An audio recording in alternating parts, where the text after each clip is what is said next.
Yeah, he won't practice today, but he'll be there today.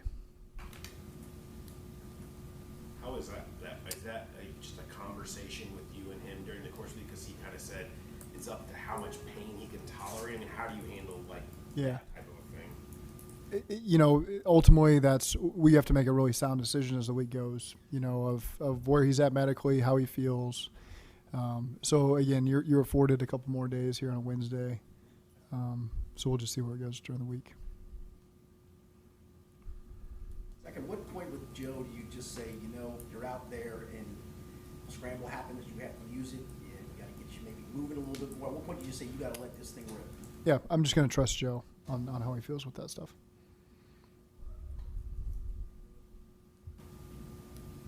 What do you think of Josh Dobbs? He's done a really nice job. He's really smart. He's been effective and efficient. He's made some really good plays with his feet. That's shown up on those key downs, third downs. He's made some plays. He had a great run against Dallas early in the, I think, second play of the game. Had like a 50-yard run. So again, he's been in this offense before, coming from Cleveland. I know he and Drew had been together. So he didn't walk in blind. He walked in with an understanding. He's done a really good job executing, helping move. Always had a lot of respect for him. Him coming in and playing for Tennessee late in the year, and just a short notice. He's always a guy I think that's had a lot of respect from coaches around the league, just how he handles his business and operates. And it's no surprise that he's been effective there, just being acquired right before the season, got out there and played well and led that team, and got a lot of respect for him and how he's played. Cardinals have, I guess, surprised a lot of people in maybe being able to play teams closer than some might have expected, and then beating the Cowboys. What are they doing well defensively? Their guys believe in what they're doing. They're playing with great effort. They're getting the most out of different guys that they're putting on the field with their different personnel packages. So again, it's guys that believe in what they're doing and have been really detailed with how they're doing it, and have done a good job. Giving them opportunities to go win games. They won the one 2 weeks ago. Fought hard against San Fran. Going through the Rolodex of all the teams that they've played so far. Opened the year with Washington, and then who else was on the tape? Dallas, Giants. Yep, Giants in week 2. So they've done a good job. They've given them leads. I've tried to pull them back. Against San Fran last week, they scored before the half to go down 21-10. Had a great drive, 99-yard drive. That took them down the field after they got a stop on San Fran. So they did a good job. Giving them an opportunity. Yeah, go ahead, Jeremy. Okay, I'll go. We just talked to Callie, and he was talking about the fact that you just don't, throw out what you're doing midstream, mid-season, and install new offense.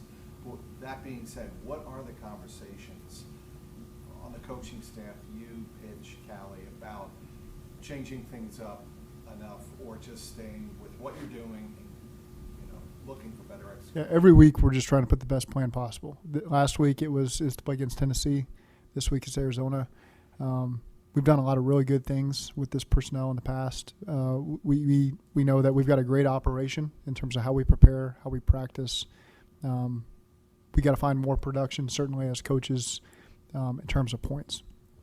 And we got a lot of confidence that we get the guys to do it, and they believe in what we're doing, and that we'll get it.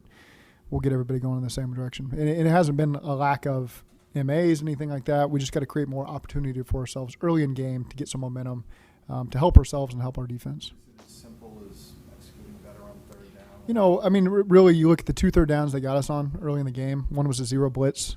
They had one more, and we just happened to have a 7-step drop called on their first 0 blitz and 3rd and 2 to 5 in the season. And so that was a great call by them. They got us.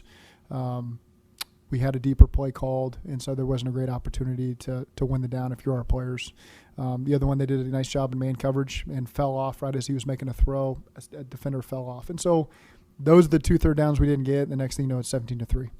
And then we missed a 3rd down the middle of the field to TB right before the half. And so you really look at 3 plays that you want back. You wanted to do something different. You look at all the 1st and 2nd downs in between. Really good stuff. Had an opportunity to move the ball. We had a 1st and 5. We called a play action pass. Joe got hit. There was a flag for hitting the helmet, and then it was picked up. And that might have been a great opportunity to get 15 yards right there had they left that. And maybe you go score and you're up 10-3. Instead, you punt. down to the 10, you get called for a clip. They get the ball in the 42, and it kind of changes the momentum of the game. So there's key moments like that can happen in the first quarter, the second quarter, that we got to find a better job capitalizing on to create momentum for our whole team. And then who knows, maybe you're snowball from there and score a lot of points and get a lot of turnovers. Again, we just got to play more effective team ball that way. Yeah, we saw Joe. That was a long-winded answer for probably the question you asked. Long answer to a short question. Yeah. It's great. Appreciate it. We can go through every snap of the game if you want to. I've watched it a few times. We saw how much Joe Burrow leaned on C.J. Uzomah, Hayden Hurst the last couple of years. It doesn't seem like the tight end has been as involved this year. It's part of that byproduct of, Irv been injured.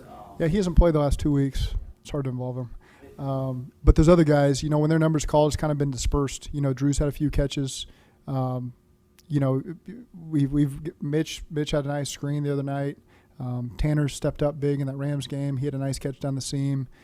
He had a great 1st and 10 catch on a pressure out last week. So, it's just you're calling on more guys, with Irv being out. But I think that group, has really done a good job playing to their strengths and trying to utilize them as best we can. And I'm not coaching you are. It's just, with the quick game with Joe trying to get the ball out quicker, it seems like that could be used a little more. I'm just curious, are you looking for more out of that in the offense right now?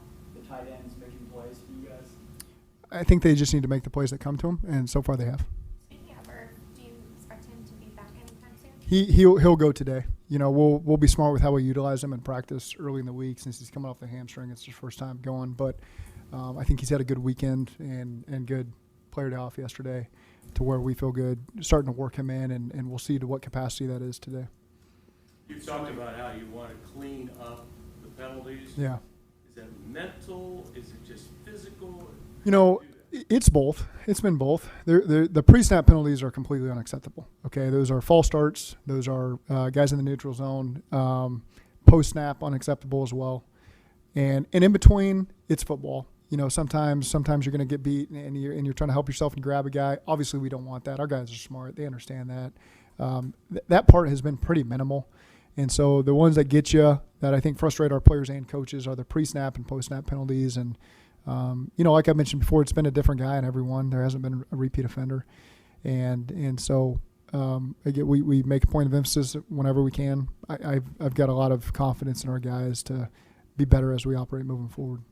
With so many secondaries set up to take away the big play, how many big plays come from quarterbacks extending plays?